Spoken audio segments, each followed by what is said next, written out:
আজ শনিবার ১৬ই ফাল্গুন ২০২৫ সালের ১লা মার্চ। তুলা রাশি, তুলা লগ্ন, লিব্রা সাইনের জাতক জাতিকাদের আজকের দিনটি কিন্তু এক প্রকার বেশ কাটতে চলেছে।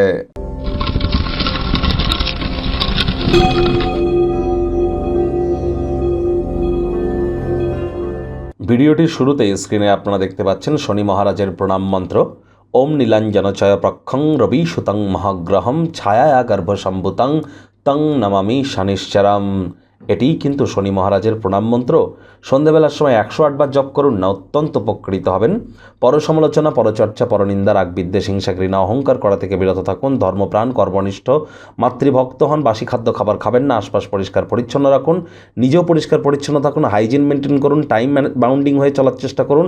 তবেই কিন্তু শনি মহারাজের কৃপা পাবেন। ওই তাবিজ কবচ, মাদুলি পাথর পরে, নীলা পরে কোনো প্রকার উপকার কিন্তু আপনারা পাবেন না।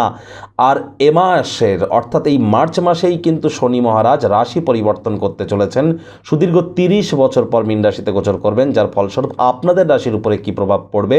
মার্চ মাসে একাধিক সংযোগ, সূর্য বুধের বুধাদিত্য যোগ, বুধ শুক্রের লক্ষ্মীনারায়ণ রাজযোগ, সূর্য রাহুর গ্রহণ যোগ, সূর্য শুক্রের শুক্রাদিত্য যোগ, সূর্য শনির সংযোগ এবং রাহু এবং শনির পিশাচ যোগ, একাধিক সংযোগ সম্বলিত এই মাস। মার্চ মাসের ভিডিও অলরেডি চ্যানেলে আপলোড করা হয়েছে, সময় সুযোগ বুঝে দেখে বা শুনে নিতে ভুলবেন না। আই বাটনে আমরা লিঙ্ক দিয়ে দেব। ভাগ্যমিটার আজ আপনাদের বলছে 8 আউট অফ 10। ভাগ্য আপনাদের অনুকূলেই থাকবে, তবে কর্ম এবং পরিবার এই দুই ব্যাপারেই আপনাদেরকে একটু সাবধানতা অবলম্বন করেই চলতে হবে। যেহেতু আপনি আপনার নিরন্তর উদ্যমের সাথে সাধারণ বুদ্ধি এবং বোধশক্তিকে মিলিত করে এগিয়ে যাবেন, সাফল্য নিশ্চিতভাবে আপনাদের পদচুম্বন করবে। শুধু একটু ধৈর্য ধরে চলুন। কথায় আছে, তাড়াহুড়ো শয়তানের কাজ আর ধৈর্যে বসতে লক্ষ্মী। ঝুঁকি বা অপ্রত্যাশিতভাবে আপনারা লাভের সম্মুখীন হবেন, আয় ইনকাম বাড়বে। নতুন উদ্যোগ পরিকল্পনার পাশাপাশি নতুন নির্মাণ কার্যের শুরুয়াত আজ করা যেতেই পারে। তাড়াহুড়ো হটকারিতা কিন্তু একদমই নয়। চাকরিজীবীদের অফিসে কম কথা বলে কাজ বেশি করতে হবে, আর তাহলে দেখবেন কাজের জায়গায় প্রশংসাও কুড়াবেন। ক্রোধকে নিয়ন্ত্রণে রাখুন, বিশেষ করে সিনিয়র সিটিজেনদের সাথে কথাবার্তা বলার সময় অহেতুক তর্ক বিতর্ক করা থেকে বিরত থাকবেন।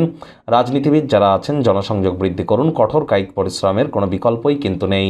শিক্ষার্থী বিদ্যার্থীদের পড়াশোনায় মনোযোগ আরও বৃদ্ধি করতে হবে।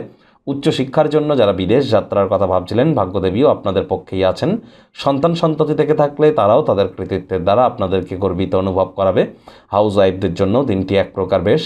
প্রেমিক প্রেমিকা, স্বামী স্ত্রী উভয়ের ক্ষেত্রেই বলবো, না ভাব ভালোবাসা রোম্যান্স, না তর্ক বিতর্ক অশান্তি, কোনোটাতেই বাড়াবাড়ি যেন করবেন না। অন্যান্য দিনের ন্যায় আজকের দিনটিকে সাধারণ হিসাবে ট্রিট করবার আপ্রাণ প্রচেষ্টা করুন। শত্রুপক্ষ, বিরোধী পক্ষ একটু হলেও শক্তিশালী থাকছে, তবে বড়সড় কোনো ক্ষয়ক্ষতি তারা আপনাদের করতে পারবে না। যারা বিবাহিত আছেন, শ্বশুরবাড়ির তরফ থেকে কিছু খারাপ খবর পেতেই পারেন, যার কারণে মানসিকভাবে একটু উদ্বিগ্ন আপনারা থাকতেই পারেন। তবে সারাটা দিন এ বিষয়ে চিন্তা ভাবনা করে সময় যেন নষ্ট করবেন না। আপনার সঙ্গে থাকা মানুষেরা আজ আপনার উপর খুব বেশি খুশি হবে না।